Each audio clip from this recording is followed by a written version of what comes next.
Look, I feel like we are dicing, splicing, parsing, dissecting everything that the White House says, everything that Joe Biden says. It's fair. It's fair because what we saw last Thursday, we can't unsee.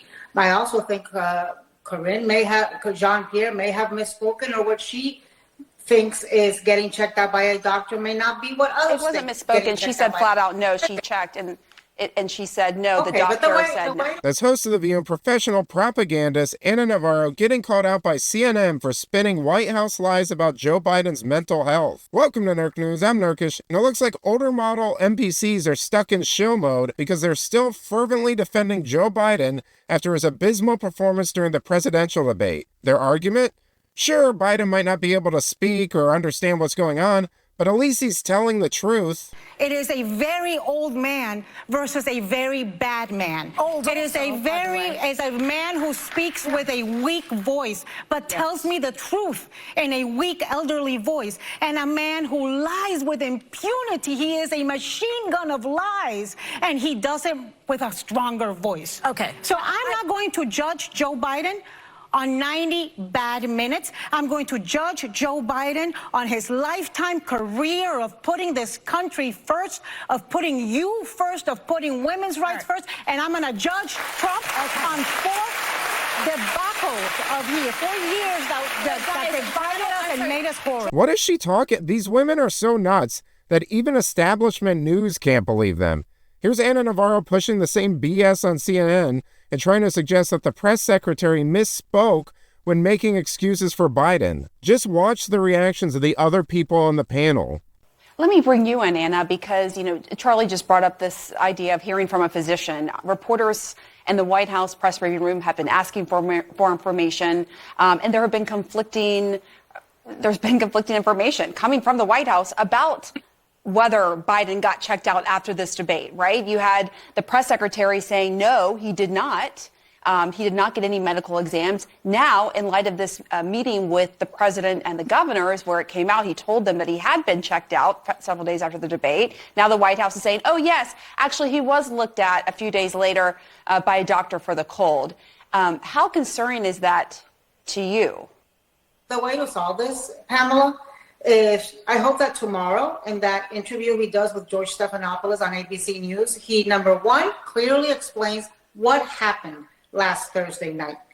Was it a perfect storm of jet lag, of over preparation, of too much on the schedule, of being 81 years old and losing a step? And number two, I want to know whether this was a one night or whether he knows he has a medical condition. And I believe that Joe Biden has proven himself to be a truthful person, and that if he gets asked directly, do you have early stage Alzheimer's? Do you have early stage dementia? Has a doctor told you that you have a condition, or was this just an 81-year-old being an 81-year-old? He will tell us the truth. I hope he gets asked those questions directly. I hope he answers them directly. Why does she keep saying he's a truthful person? Based on what? I mean, this was supposed to be one of the most transparent administrations in history, but Biden barely speaks to the press, and the two people who have are bumbling idiots who are in over their heads and can't answer a question properly. Here's Navarro going after CNN and Democrats again for just entertaining the idea that their candidate might be an unelectable corpse. Also, just a quick heads up, you might not want to eat while watching this. So I went for this wonderful swim in the Gulf Coast, and then I came back and turned on CNN and got pissed off all over again. Because our airwaves are full of pundits and former Democratic elected officials and like one elected official and donors and whatever, anonymous sources talking to other outlets, calling on Joe Biden to step down. Okay. You want Joe Biden to step down? That's fair. But you know what? The guy has served our country his entire lifetime, since he was like 28 years old. So I think he's earned the right to a little respect. And in the meantime, Republicans are loving every minute, laughing as Democrats eat their own and go through a circular firing squad. Republicans have no qualms, zero, about getting in line behind a guy who's a convicted felon, been found liable for fraud, slept with a porn star, cheated on the first wife with the second, cheated on the second with the third, cheated on the third with a Playboy bunny and a porn star while she was pregnant. I mean, we can go on and on and on.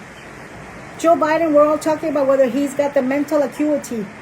And nobody's talking about whether the other guy is morally fit to serve. Again, I'm not in the business of offering Democrats advice, but the argument that you should stick with Joe Biden because he's a career politician is kind of wild. I mean, maybe him failing upward his whole life and having a disproportionate net worth compared to his salary is a selling point to Democrats, but it's not to the rest of the country. These shills always act like he's been a selfless civil servant who's got nothing in return for his dutiful altruism or something, when in reality the guy has so many skeletons in his closet that he's become one. Besides, I hear he's been associating with convicted felons, and I know how much the left suddenly hates those. But let me know what you think. Is Biden a truthful person? Let me know in the comments, and if you enjoyed this video, please give it a like and subscribe to the channel. This stuff really does help us out. Until then, this has been Nerk News. Thanks for watching. Bye!